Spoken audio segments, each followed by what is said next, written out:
Episode 4 start होता है और सुटोरू अपनी मॉम से सैटरडे को साइंस पार्क जाने की परमिशन लेता है क्योंकि वो इस सैटरडे को कायो को बिल्कुल भी अकेला नहीं छोड़ना चाहता था, क्योंकि सैटरडे को उसकी मॉम उसे मारा करती थी। और अगले दिन वो अपने बाकी दोस्तों से भी साइंस पार्क जाने के लिए पूछता है, पर उसके दोस्त मना कर देते हैं क्योंकि वो उसके और कायो के बीच में कबाब की हड्डी नहीं बनना चाहते थे। जिसके बाद सुटोरू कायो से भी साइंस पार्क जाने के लिए पूछता है, पर वो मना कर देती है और बोलती है कि उसकी मॉम उसे परमिशन नहीं देगी।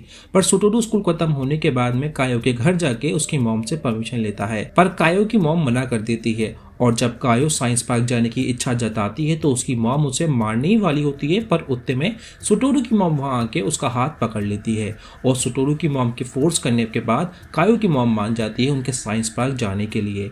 और सैटरडे को सुटोरू और कायो साइंस पार्क जाते हैं, जहां सुटोरू और कायो एक दूसरे के साथ थोड़ा समय बिताते हैं और दोनों बहुत ही खुश होते हैं। और थोड़ी देर बाद सुटोरू के वहाँ बाकी दोस्त भी आ जाते हैं और सभी एक साथ मिलकर एंजॉय करते हैं।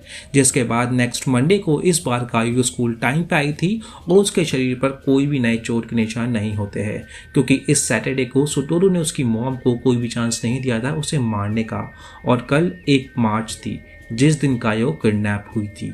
पहले कायो अकेली थी, शायद इसलिए किडनैपर ने उसे किडनैप किया था, पर इस बार उसके साथ मैं हूं और उसके बाकी सभी दोस्त हैं।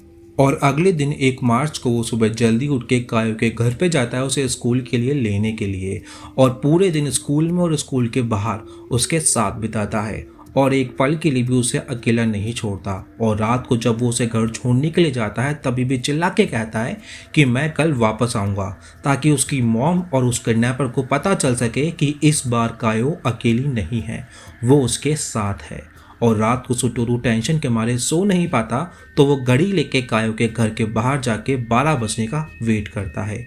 और फाइनली मार्च 1 खत्म हो जाता है और अगले दिन सुटोरू सुबह जल्दी 6 बजे उठ के ही उसके घर के बाहर जाता है, ये देखने के लिए कि कायो को रात को कुछ हुआ तो नहीं, पर कायो बिल्कुल ठीक होती है। और आज सुटोरू और कायो का बर्थडे होता है, जिसके लिए सुटोरू ने काफ़ी दिन पहले से ही सभी को इनवाइट कर रखा था। पर उस दिन उनका क्लास टीचर यहीरो कायो और सुटोरू को कुछ काम बताता है, जिसके कारण कायो और सुटोरू को शाम तक स्कूल में ही रुकना पड़ता है और उसके सभी दोस्त जा चुके होते हैं। जिसके बाद कायो और सुटोरू मार्केट जाते हैं पार्टी का सामान लेने के लिए, और जब घर जाते हैं तो ऑलरेडी उसके सभी दोस्त वहाँ पे प्रेजेंट होते हैं उन्हें सरप्राइज करने के लिए, जो देखकर कायो थोड़ा दुखी होती है और सुटोरू से माफ़ी मांगती है कि वो उसका गिफ्ट पूरा नहीं कर पाई क्योंकि वो कल रात को जल्दी सो गई थी।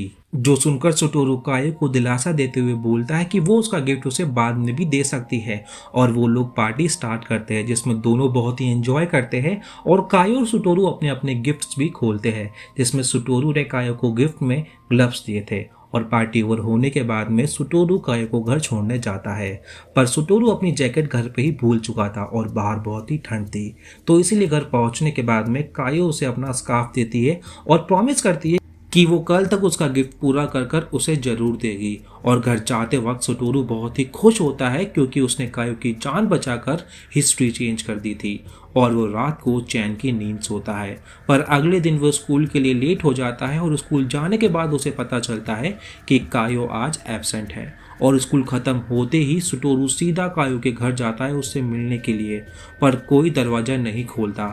जिसके बाद वो सीधा स्टोर रूम जाता है और स्टोर रूम में भी कोई नहीं होता, पर स्टोर रूम के पास में रबर बूट्स के निशान होते हैं। जिसके बाद सुटोरू कायो को जगह जगह ढूंढता है पर कायो कहीं नहीं मिलती और एपिसोड 4 यहीं पे ख़त्म हो जाता है।